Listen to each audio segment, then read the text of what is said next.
Einstein, who has he said about the country, our country? We owe a lot to the Indians who taught us how to count without which no worthwhile scientific discovery could have been made. This is a great compliment to India, because India has contributed, not like all the European or American or these countries, they have contributed for the development of this India also has contributed. What India has contributed, I told you briefly, because that is our culture, that is our background.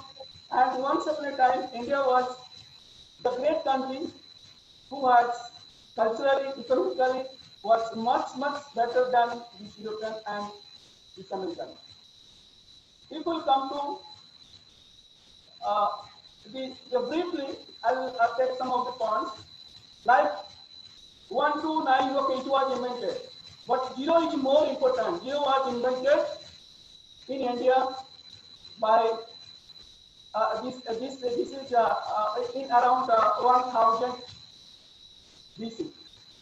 So this is a great contribution to the world by Indians, the Indian philosophers, the Indian scientists, or Indian mathematicians.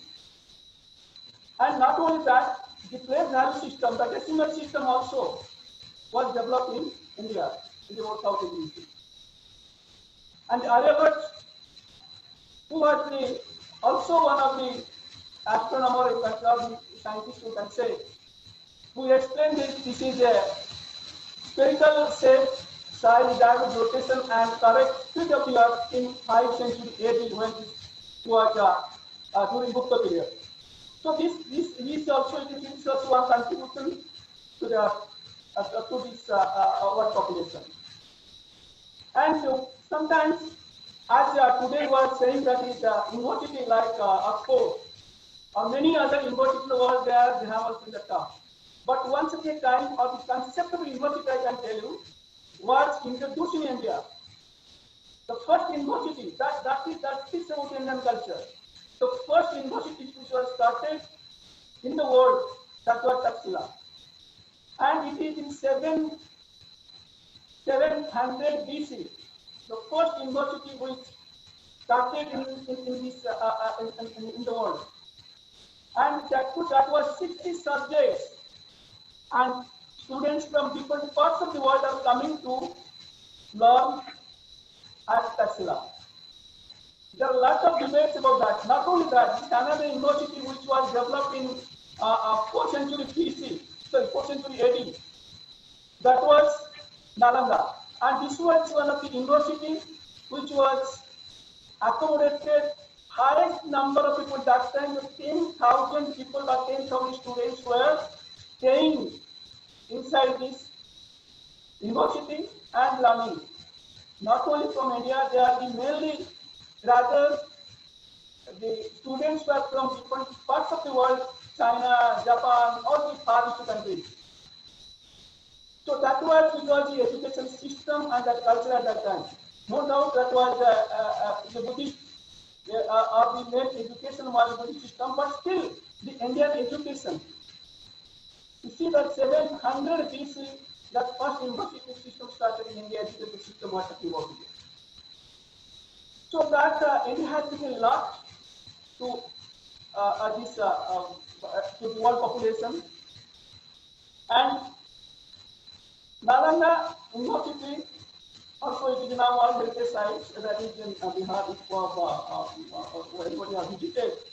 You have seen how this systematically it was constructed, because it's separate chamber for the teachers or guru, and also the accommodation of the students, and it was the education was in Indian system, or you can say the Bharat, what is this like in the morning they will go for prayer and other things. That system was there, which is the Indian system. Then one more thing, as you know that in India we have got 18 official languages, and all the languages are in the origin, we say mother is Sanskrit. Sanskrit is considered a mother of all the languages. It is not only India, but also the many software also developed from the Sanskrit language. And you have 6 classical languages. You must be aware about in India we have 6 classical languages like Sanskrit is there, no doubt. 2004 Tamil also it was declared Tamil.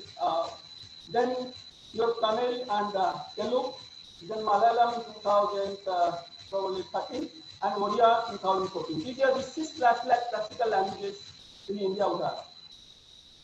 So these all the languages it is originated or from the Sanskrit. So besides that, we have also many other languages. Spoken languages around 318 spoken languages and 1,600 some all have got dialects. So that is different. But 18 official languages that we have in this country. But still, we say that we are communicating to all in very effective way. And maybe it's no doubt you have accepted as a Rashtriya Bhasha, this national language, but these 6 are classical languages. Then come to the Ayurveda, because already I have told you 4 Vedas. Rigveda is the ancient one, or the early Veda. Then you have Yajur, Sam and Atharva. Atharva is mainly Ayurveda. So the Ayurveda is the earliest medicine which was developed in this country, because in the Vedic period also the Ayurveda has occupied very important position, which has been written in different texts also. But Sarat, who was the father of medicine, considered in 2,500 years back, that was 500 BC, he has introduced so many medicines and he considered father of medicine. He has only compiled all this and also lot of medicine, because even Gautam Buddha during 6th century years, Sarat, who was his personal doctor, who was also treatment doing Ayurveda. Also his hospital, remains of his hospital still you will find Islamic Ayurveda. So that's why India was no doubt even in Ayurveda that was giving lot to this world. Then come to about the wealth, because most of the students or most of the Lutherans they have written in their work that India was a sonar India, because it was full of wealth. India mainly was doing the traders, because if you see the location of our country, 3 sides is covered, 2 seas and ocean, and that's why it was navigation was our measure of strength, and we are trading in it. The trade relation was different parts of the world, European countries, Arabian countries, and this side of Pacific countries. So they are selling their boats to different parts of the world, and also coming with lots of oil. And that kind of system was there because mainly the religious places, which they were donating something to their from their income, for which it is considered as the main center. That's the reason for which Somnath Temple was attacked by 17 times, because that was the main, resource center. Most of oil was there. Then we say the navigation, which was saying that is 6,000 years ago, that is in the river Sindhu. And the word navigation also derived from the Sanskrit word, which is what we say, Navagat. And this is because today also we say Nauka or Na. So there are different names about this. So this system also was very strong in this Indian subcontinent. Because when we say that India was very strong in the trade and commerce, probably the main what we say logistical, the transport system was Kochi, and this developed by the Indians. This either with boats or you can say ship. So that concept was developed in, and that was the main system. Then we have also like so many other contributions which have been written in different texts. I'll tell you something about that, about this culture, because within such time, whatever possible, I'll just cover that. Then one more thing which all have admitted, and all have mentioned that the source of diamond to the world was only in India till 1896, because we know that Gujarat was the diamond country, cutting was only known to them.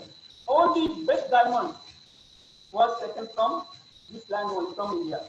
So until 1896, India was only source for diamond to the world. And even if I say that in 1497 or 15th century, 1490, 1498, people go to that is the one website, OECD.org, which is normally say about economic conditions of the world in ancient time and the millennium of 1.2. They are looking till 15th century. India was so wealthy and about GDP of the country was about 50% of the GDP of the world, because they were the trade center. But we are a peaceful country. We don't want to attack hurt to anybody. You see the history of 10,000 years of back history of India. We are culturally no doubt vibrant. We have all these cultural resources, but we never attack anybody.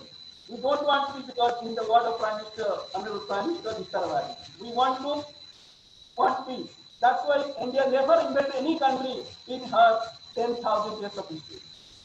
But because we want peace. And you know that it's the only country where 4 religions has taken birth. Okay, when we say Hinduism, that is exactly that Hinduism till we say 3rd century BC, because Hindu word has come from river Sindhu. When Greek people enter, they could not utter the word Hindu. They told Hindu. Then after that it became Hindu. But before that we say that was religion was Vedic religion. Or sometimes some book refer that is Brahmin religion or Sanatan religion. So then after that only the word Hindu has come. They could not utter the word of Hindu, because the word was Hindu, then they told Hindu. So just upper side of the Hindu river, those are living, they are known as Hindu. So then it became Hindu. Then, as you know, in 5th century AD, 2 religions took birth in this land. One is Buddhism, another is Jainism. Okay, Jainism one, because there are a lot of also this Jainism, because Mahavir was 23rd Tirthankar. Before the 24th Tirthankar. Before the 23rd Tirthankar already taken the birth. Sometimes the Jainas claim that is the oldest religion in this year. But however, we can say it became a popular religion only after birth of Mahavir, 24th Tirthankar. So that means Hinduism, Buddhism and Jainism. And also the youngest religion which started in this land, that is Sikhism. Although you could see the concepts of the philosophy about more than 50% are the same, because it is origin from India and original philosophy also they have adopted from this land. So this is the only country in the world which has 4 religions. So that is the reason you are culturally vibrant, because all the religions, we have different festivals, we have different philosophy, we have different monuments, and besides that also, with some foreigners, what we say, or the invaders, they came to India either as invaders or as a trader, but they became part of this country. People see 11th century, 12th century, Muslims entered this country as invaders, but they became part of this country. Mughals, they came here also as invaders, and they became a part of this culture. They are also part of this country. Then we say East India Company of Britishers, they came to this country as traders.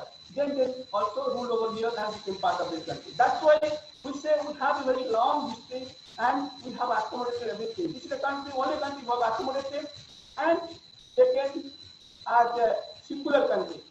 Then after that we find a lot of cultural resources we have developed in different time in different places also. If you see the total population of the world, around 25% of the world population have these 4 religions. And no doubt major is Buddhism, but Buddhism, again, I can say, Buddhism became the one of the influential religion due to Ashoka, who was the third ruler of Mauryan dynasty. And he is the person, as you know, after Kalinga War, 261 BC,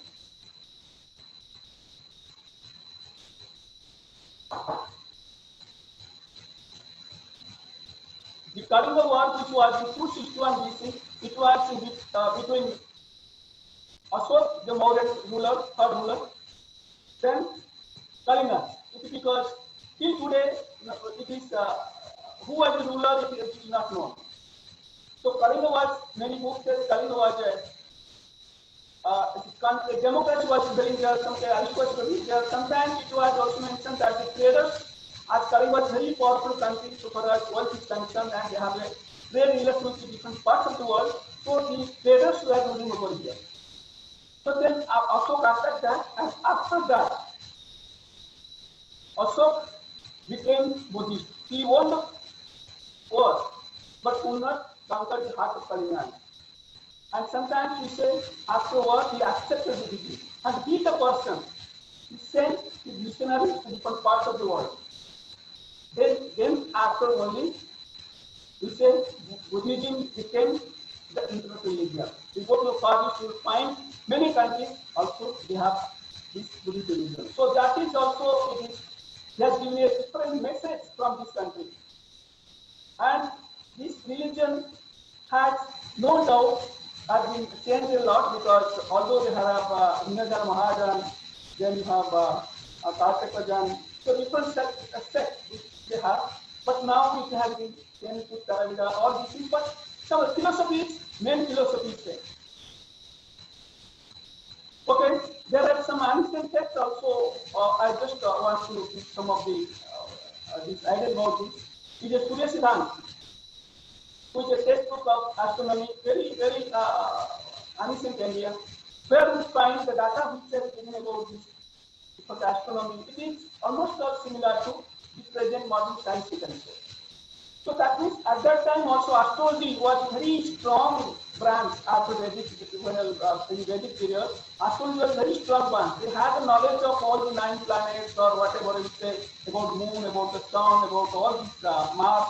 They had knowledge because that time also they told Mars is look dead, and our astrology also say Mars is look dead, and today also it has been true. So at time they had knowledge, also a lot of knowledge about this astronomy.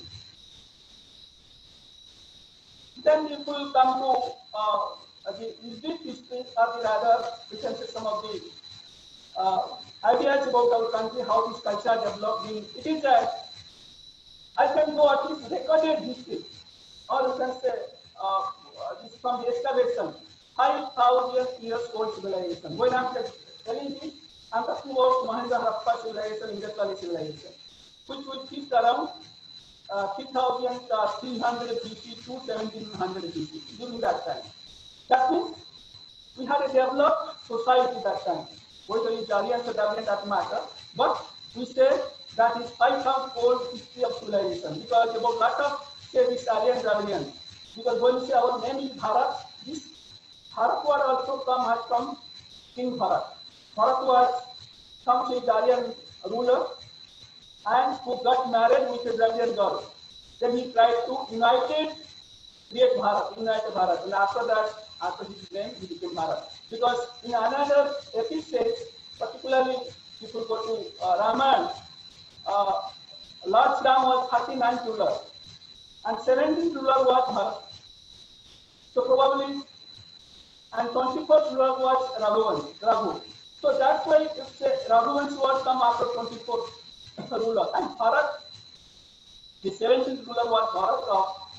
And we say India is that Raghuvansh is the generation of Brahma, because he believed on the fifth Brahma, and Brahma's son of Brahma is Maruti. So accordingly it has come, and 17th ruler was Bharat. And probably he was the person who tried to unite both Aryans and Dravidians. Dravidians were saying mainly it is South India that made the 5 states. And the Aryans, Then we have a different set, that is a different like Dravidians, Mongolians, and also Skitos. So these are the races also living in this country. So this we say it, and in each name only we are saying that it is Bharat. Then come to about language. Already have told you that is 18 are official languages and 325 languages spoken in different parties. Official is 18. You need to go to tribal, you will find also they have different languages. And in one state also we have different languages. The spoken languages are many we have in our country. And 1,652 also dialects we have. Then, as you know, all these 134 people say approximately. Then we have coastline and this area. And these are the languages you can say. The mother language is your Sanskrit, and Hindi, Urdu, Punjabi, Rajasthan, all these languages we have. But we have 6 classical languages, that is, you can say Malayalam, Tamil, Kannada, then Telugu and Odia.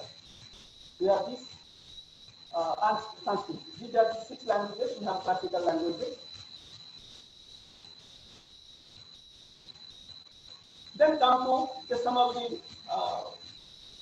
But what was the condition of India in ancient times? We can learn from this record, which has been written in this complete book. This is okay. Already I have told you that in our 10,000 years history, India never attacked to anybody or invaded to anybody, and until 17th century, India was one of the richest countries in the world. Because, as you know, in 1757, when this war after Britishers came here, then they came here traders, and a lot of war also they fought against the Indian ruler. And Battle Plassey, about Battle Plassey, sometimes say some Battle Plassey. And this is one of the very important battles where rather India lost many words. And as per the record of British record, the Robert Clive's coastal wealth, who was taken from Bengal only that time in 1750, is estimated around 400,000, 4 lakhs pounds. Just imagine, one person how much it has looted or has taken from only one state, that is from Bengal. Then the total amount people say the British looted India had already reached 1 billion by 1901. So this is the official record. And if you take that into consideration, rates of inflation will be about 1 trillion in the real term. That was the condition of the world of our country. Our country was never poor country. And Bharat once we say was the teacher of the world, of Vishwaguru. That was our condition. But no doubt we have lot of wealth for this different time, in different period, and different by the different. 17 times was attacked. That was Somnath temple. How much wealth it has taken from one temple? Okay, then I said this was total cultural resources are concerned. I have divided India into 7 parts. Nobody has all will believe that, or all will agree that everybody has contributed for the cultural resources to India. Either they are the invaders or they are the traders. But they have a different part of this country. That also I have told you. First, we will say cultural resources, which speaks about the culture of the country, that is, as per the recorded history that we have taken of Indus Valley civilization. When I am saying India, it is not I am saying present India. It is I am saying the Bharat Bhukand. Because there was no Pakistan at that time, no Afghanistan. Because today Kandahar at that time was Gandhar. So I am saying that is the civilization I am saying Harappa, Mohenjo or Indus civilization, whether now it is in Pakistan or any other place, that I am saying about the situation in ancient time. Then we talk about this is great confusion about the great cultural history of India, because people had knowledge about the best knowledge about the drainage system, building and using different that speaks about the culture. Then we say Aryans. When Aryans, we have taken till 22 BC. This has 2500 to 22 BC till which the Mauryan empire established. So this was very developed country for which all were interested to enter India, including Alexander.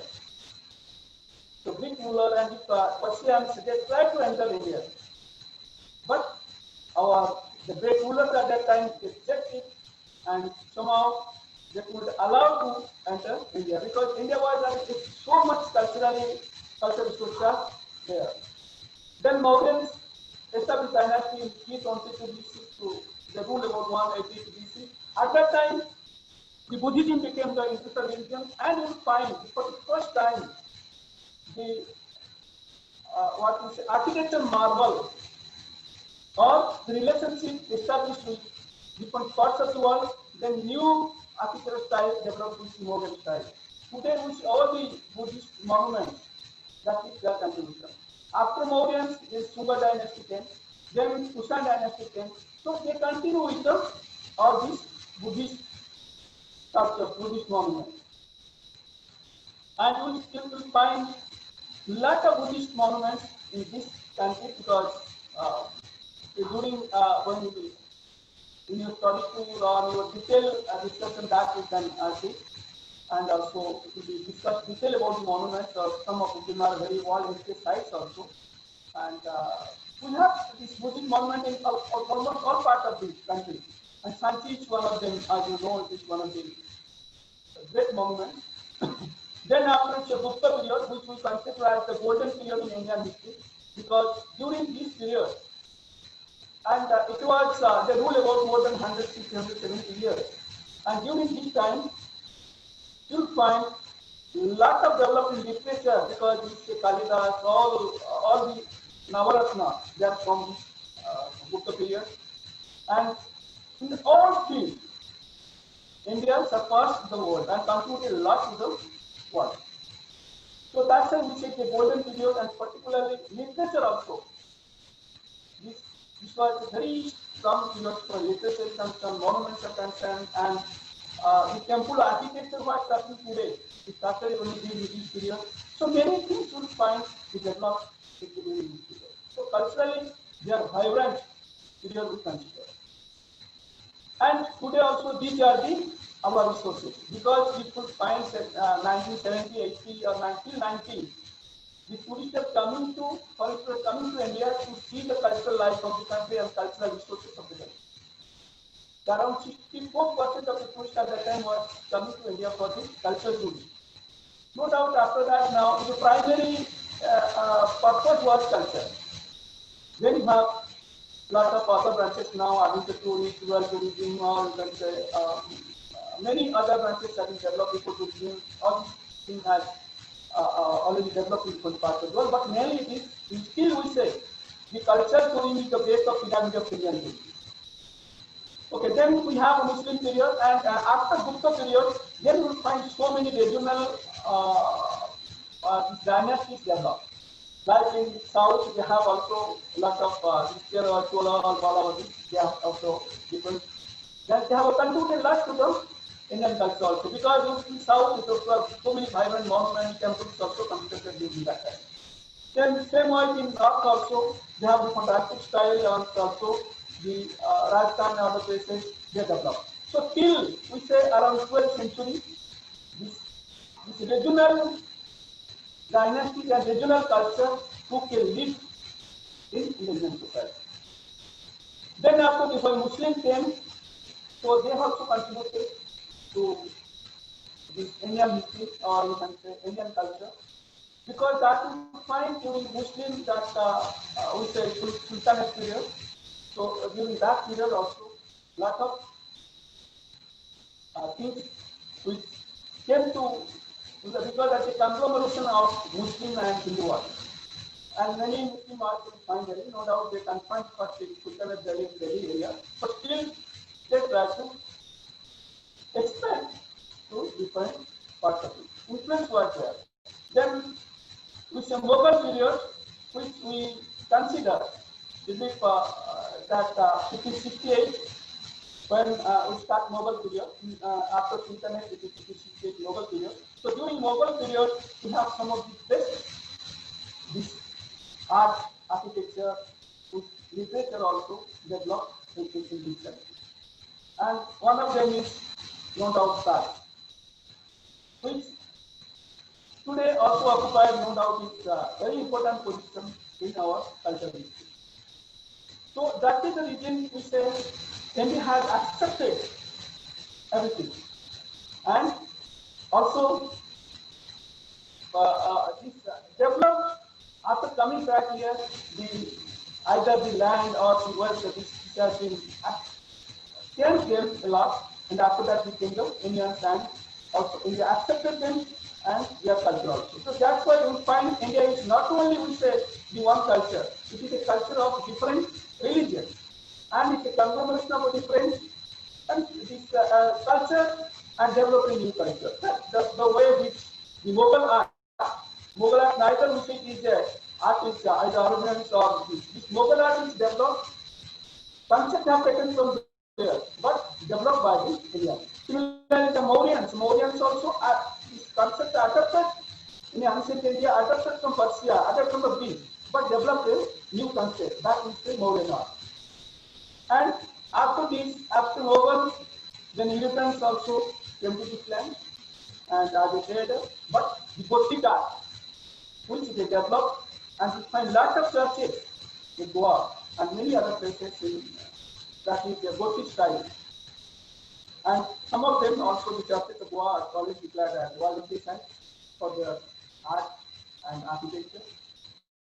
So then we say Portuguese, French, Dutch, all entered, and we have also left something in India in the form of culture. Till today, if you go to Pondicherry also, inside Pondicherry we find the influence of French is there.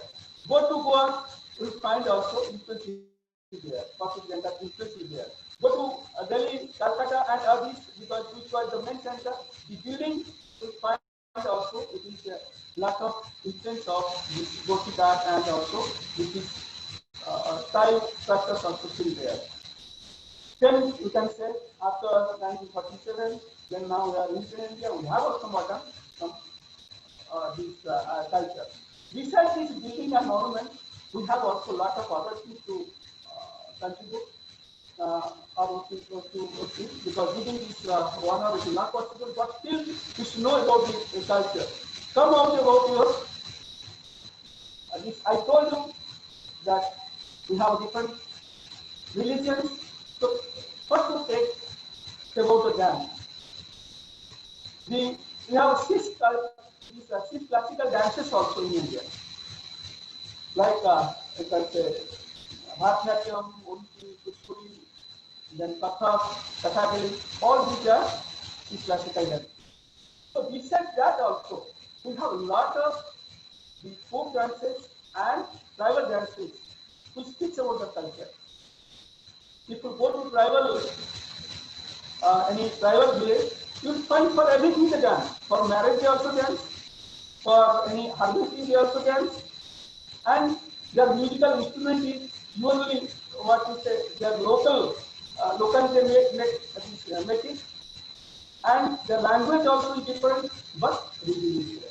And this is the, and you go to the folk dance of different parts. You go to Punjab, also you will find their dance is different. Go to Gujarat, India, also you find it is different. And many other places also in Rajasthan. So there are lots of folk dances there which we say that is our culture. Then come to the handicraft, the textile, the sari. So this is also one of the, we reflect our culture in this sari or the textile. The once upon a time, this textile was, this India was, because if you go to Gupta period, the entire textile was produced in the part, and there also supply to the harvest of to the country. You should see the main product of this Gupta period and where they are getting maximum revenue, that was textile. So this is also it is a very unique of our handicrafts handlooms are unique. Whether it is a tribal or it is made from Agni. And if we come to again the other resources, cultural resources, then mainly it is not only dance, also India is music, which has been contributed to lot. Our classical music, what we say, has it is its own charm. And this was, if you go to ancient time, we say, who are the men, the cosmic dancer, we say cosmic dancer is Lord Shiva. And who was cosmic garden, who was the 4th century AD during the Gupta period, we say that classical music also was compiled by Bharat. But you can see before that also the dance was a dance music was the main entertainment, or you can say main cultural resources of our country. Because in many monuments you all also find the local musical instruments and dance posters are there. Then besides that, we have many fairs and festivals. That is also our cultural resources. And festivals, we are talking about fairs and festivals, whether it is religious, or it is harvesting, or related to any society. Take an example of some of the religious festivals for all participants. It is not like only Hindu festivals, whether it is Hindu Muslim. Like now it is Durga Puja is coming, although in this situation, during this COVID-19 situation, pandemic situation, it is probably not getting organized this. But this is a festival, it's a Ganesh Durga or it's a Dasahara, and it's one of the very important festivals for Indians. I am not saying in religious, it is not only Hindu. Some places also find the Muslim also participate in this festival. And particularly I am talking about Odisha. There are in Qatar, they organize, Muslims also organize this festival. And with Holi. Holi is also, it is a festival of colors, where all participate. So that is our main resources, our main cultural resources of our country, which later we say is in our tourism product. We have tried to develop this product. And we have showcased all this product to the tourists, and we are trying to design as per the requirement, and also we are attaching to it. Okay, I think with these words, many things are there which is not possible to cover, but with these words, I can close my session. Now it is already 2, so it's a long time. We have taken already within last 2 hours. And again, I should say I welcome you all to IITTM, whether it is Bhubneshwar or Goa or Nellore or Delhi, doesn't matter, but now the member of IITTM family, and you have selected the right institutions for you to develop your career. And here our strength is our board in charge is the teachers who not only give you the theoretical knowledge, but lot of things you learn. Already you have been listening from different parts of different centers about the facilities and amenities available there. So again, on behalf of IITTM, I welcome you. Thank you for your participation, or thank you for patient hearing. Thank you. Now over to Sir, thank you so much, sir. Thank you so much for the session. Thank you so much for sharing the rich cultural heritage. And we shall be ending the session now. Is it audible, please? Yes, ma'am. Yes, yes. Thanking you, sir. Thank you, Lenka, sir, for sharing the rich cultural heritage of our country. Hope students will- yes, Madam, please sir. unmute. Yes, sir.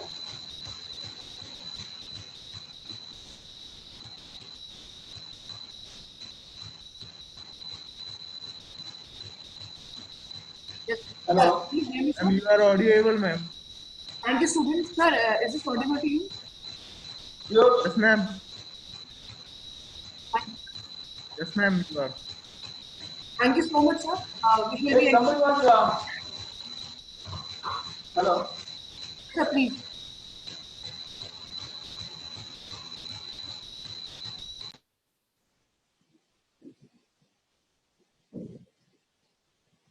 So maybe it is not audible to you, but for others it is audible. Yes, ma'am. Uh,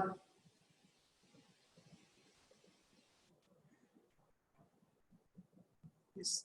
We'll be ending the session here.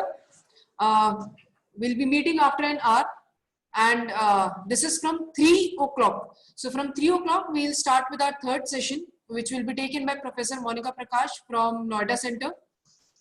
Stay tuned for